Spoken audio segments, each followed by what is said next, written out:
جب محشر کا میدان قائم ہو جائے گا، رب کی عدالت لگے گی، اعمال نامے ملنے والے ہوں گے، تجھے یہ خبر نہیں اعمال نامہ دائیں ہاتھ میں ملے گا بائیں ہاتھ میں ملے گا، فیصلہ ہونے والا ہے، ریکارڈ تیار ہو چکا ہے، اور اس وقت کہا جائے گا اقرأ کتابک کفی بنفسک اليوم علیک حسیبا۔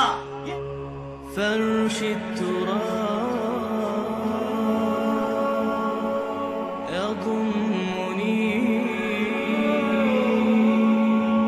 وهو غطاء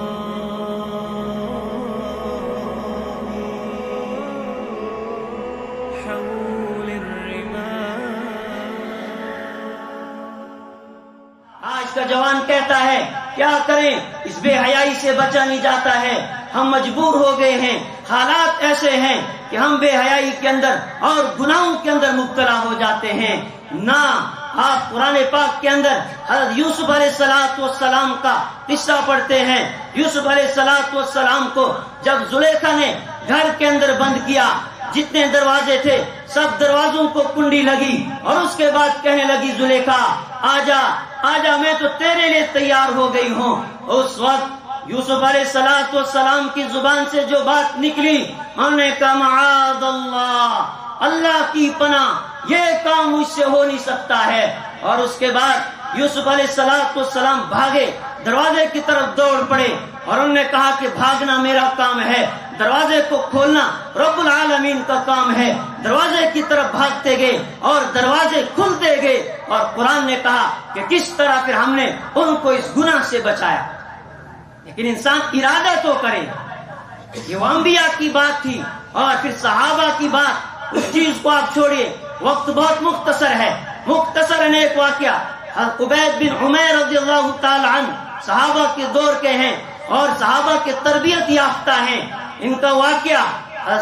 عبید بن عمیر رضی اللہ تعالی عنہ جو اس وقت مکہ کے قاضی تھے، اور مکہ المکرمہ میں ایک عورت تھی جس کو اپنے حسن پر بڑا ناز تھا، بڑی خوبصورت تھی، اپنے جمال پہ بڑا ناز تھا اسے۔ ایک دن اپنا چہرہ اپنے آئینے میں دیکھنے لگی، اور شوہر پاس میں بیٹھا تھا، اسے کہنے لگی کیا خیال ہے تیرا، اگر میرے اس خوبصورت چہرے کو کوئی دیکھے گا تو کیا وہ فتنے سے بچ پائے گا، وہ فتنے میں ضرور مبتلا ہو جائے گا۔ شوہر نے کہا نہیں ہو سکتا ہے، اس لیے کہ یہ امت بانج نہیں ہے، قیامت تک ایسے لوگ موجود رہیں گے جو اپنے آپ کی حفاظت کریں گے، جو اپنا منہ کالا نہیں کریں گے، جو اپنے آپ کو جو ہے بدکاری کے اندر مبتلا نہیں کریں گے، اور اس امت میں قیامت تک ایسے افراد رہیں گے۔ اس نے کہا کون ہے؟ کہا میں مکہ المکرمہ میں تجھے ایک شخص کا نام بتاتا ہوں، عبید ابن عمیر،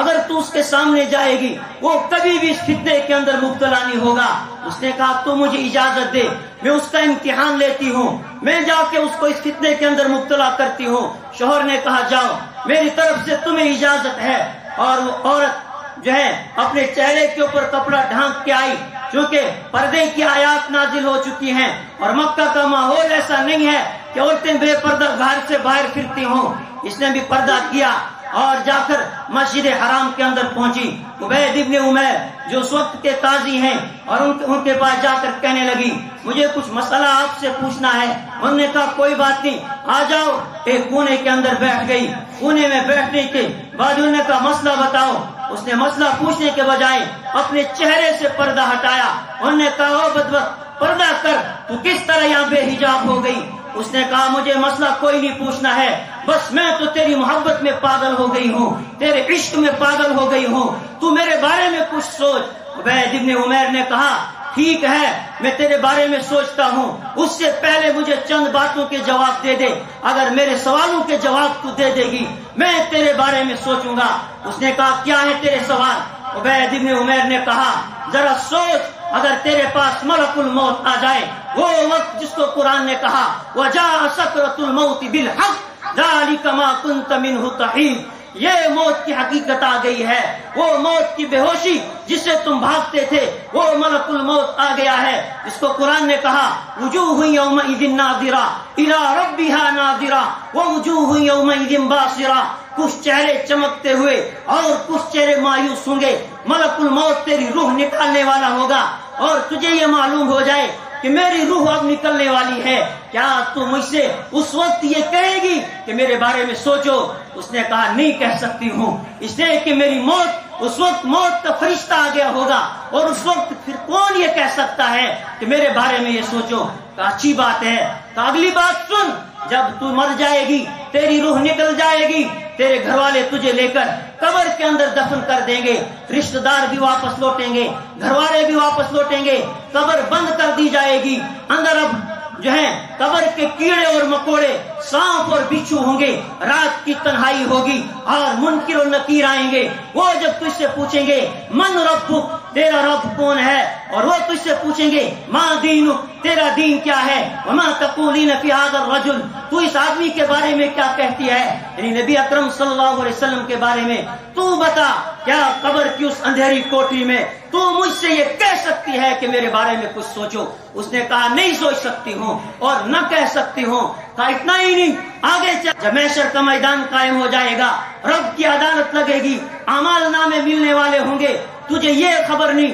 اعمال نامہ دائیں ہاتھ میں ملے گا، بائیں ہاتھ میں ملے گا، فیصلہ ہونے والا ہے، ریکارڈ تیار ہو چکا ہے، اور اس وقت کہا جائے گا اقرأ کتابک کفی بنفسک اليوم علیک حسیبا، یہ لو پڑھو اپنی کتاب، فیصلہ کرو آج جانا کہاں ہے، یہ جنت ہے یہ جہنم ہے، فیصلہ کر لو، کتاب پڑھ لو، اور انسان کتاب پڑھے گا، کہے گا ما لہذا الکتاب، ما لہذا الکتاب، ہائے افسوس اس کتاب کو کیا ہو گیا، لا یغادر صغیرۃ ولا کبیرہ الا احصاها، اس کتاب نے نہ کوئی چھوٹی بات چھوڑی نہ کوئی بڑی بات چھوڑی، کیا تو اس وقت مجھ سے یہ کہہ پائے گی؟ اس نے کہا نہیں کہہ سکتی ہوں۔ کہا ابھی اتنا ہی نہیں، جب تو پل صراط کے اوپر سے گزرے گی اور تجھے یہ معلوم نہیں تو نجات پا بھی سکتی ہے یا وہیں سے گر کے جہنم کے اندر جا کے گرے گی، کیا اس وقت تو مجھ سے یہ کہہ سکتی ہے؟ اس نے کہا نہیں، اس نے چیخ ماری، اس نے کہا مجھے معاف کر،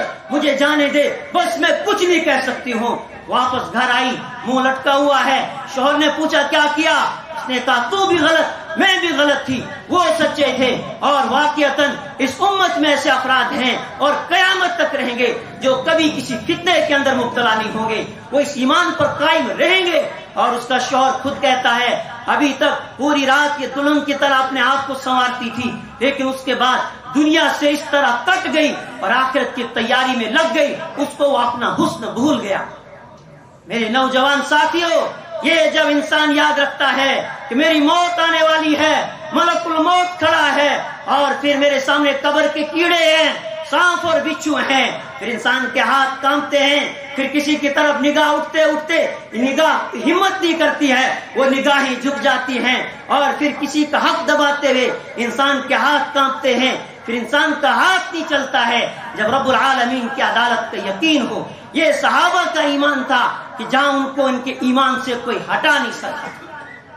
ایسے ایمان کی ضرورت ہے،